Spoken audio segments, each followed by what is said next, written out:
Vous ne pouvez pas être couché dans l'hôpital et me dire que vous profitez de la vie, non. Donc tout ce qu'on essaie de faire, c'est d'être en meilleure santé, pas d'empêcher la mort. Hello, bonjour les amis, j'espère que vous allez bien. Une fois de plus, soyez la bienvenue sur Nutrition Edicène.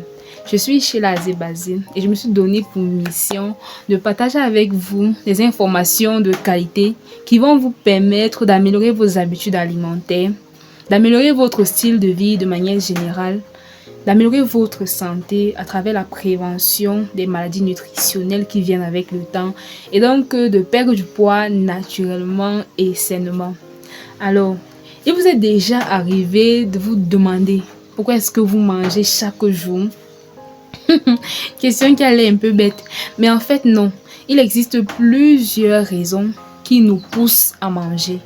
On peut manger par plaisir, on peut manger par émotion.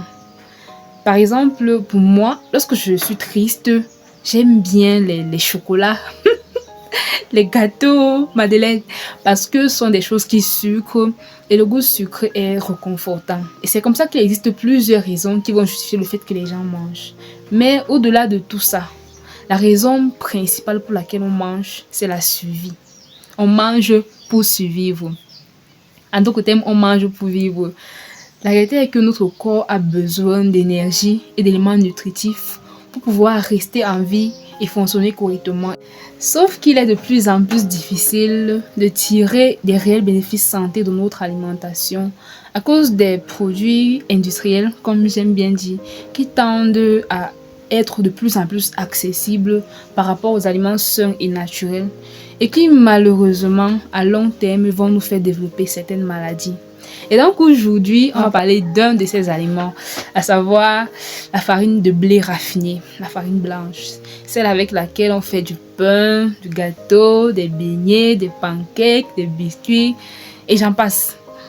Déjà, le but de la vidéo n'est pas de diaboliser la farine de blé raffinée, mais plutôt de vous expliquer les raisons pour lesquelles vous et moi devons consommer cette farine avec beaucoup, mais alors beaucoup de modération.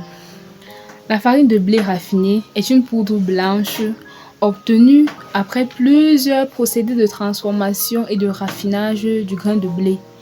Maintenant, sur le plan nutritionnel, le département d'agriculture des États-Unis nous montre que la farine de blé est extrêmement riche en amidon, pauvre en fibres alimentaires et pauvre en protéines.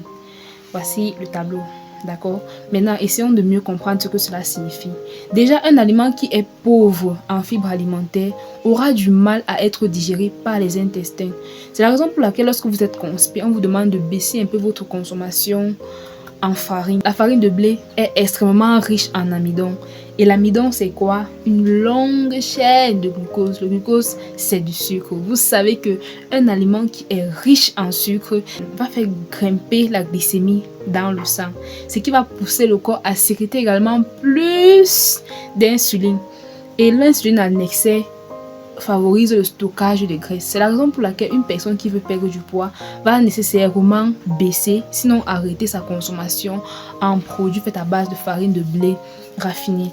Alors cet excès d'amidon là va donc provoquer dans notre corps certaines maladies à long terme si on consomme de manière exagérée.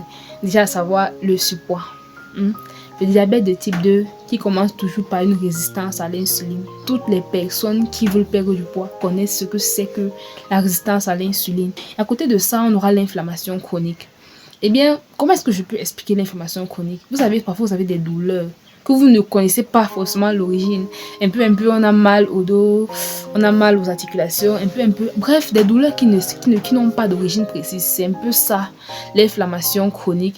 Et maintenant, on aura des troubles digestifs. On a parlé de la pauvreté de la farine blanche en fibres. Ce qui va suivre est pour moi la partie la plus importante de cette vidéo.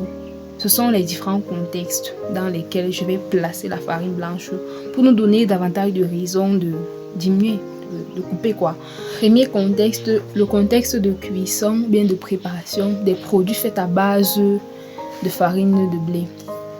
Pour la plupart du temps, que ce soit pour faire du gâteau, du pain, des crêpes, On va ajouter la levure chimique pour faire lever la pâte. On va ajouter du sel, on va ajouter du sucre, on va ajouter des yaourts, on va ajouter le lait, qui sont toujours des produits industriels et qui ne sont pas forcément bons pour notre santé. Mais c'est encore plus pire lorsqu'il s'agit des beignets. Parce qu'après avoir ajouté tous ces produits-là, on va faire frire ça dans une huile. Et l'huile là va servir pour faire frire plusieurs tours de beignets. Donc à force de chauffer l'huile, refroidir, chauffer, ça va détruire la structure de l'huile. L'huile va se retrouver en train de libérer des produits qui sont nocifs pour notre santé. Le deuxième contexte, c'est le contexte de consommation des produits faits à base de farine raffinée. Ici, je vais m'arrêter seulement sur le pain, d'accord? Qui aime consommer le pain simple? Personne. La plupart du temps, on aime bien accompagner le pain avec des bons chargements. Chargements qui vont bien passer dans notre corps. Par exemple, le pain beurre chocolat, le pain lait, le pain mayonnaise, le pain saucisson, le pain sardine, qui sont tous des produits industriels et pour la plupart pas forcément bons pour notre santé.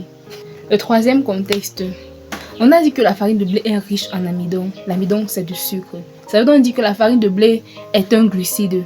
Maintenant, dans notre environnement naturel, là, des aliments qui sont naturellement disponibles, on a tellement de glucides, qui sont même des bons glucides, qui sont rassasiants, qui sont pleins d'énergie, qui sont pleins de nutriments et qui nous font tenir pendant longtemps. Je cite un peu, on a la banane, on a le plantain, on a le macabo, on a l'igname, on a les pommes, on a la patate, on a tellement de glucides autour de nous. Donc vraiment, on n'a vraiment pas besoin de rajouter un autre glucide qui n'est même pas d'abord naturel et qui n'est pas rassasiant. Donc je veux que vous preniez tout ça, toutes ces informations d'aujourd'hui là, pour mieux vous positionner par rapport à la farine de blé. Ce n'est pas une nécessité. J'entends souvent certaines personnes dire que bon, quand on ne mange pas ça, est-ce qu'on ne meurt pas? Déjà, la mort est une fatalité. Tout le monde va mourir. Si on est en vie, c'est qu'on va mourir. C'est une fatalité. Donc, essayer d'être en santé n'est pas une façon d'empêcher la mort. Je ne pense pas qu'on veut vivre en étant malade. Je ne pense pas qu'on veut rester en étant souffrant. Vous savez comment c'est inconfortable. Il y a que peut-être constipé ou bien d'avoir une personne qui est diabétique à côté de vous. Non, c'est pas bien. Donc, ce qu'on cherche, c'est si Dieu nous a donné 10 ans, 15 ans, 20 ans, 30 ans, 60 ans, c'est être en santé pendant tout ce temps-là et pour profiter de la vie. On ne peut pas profiter de la vie quand on est malade. Ça n'arrive pas. Vous ne pouvez pas être couché dans l'hôpital et me dire que vous profitez de la vie. Non.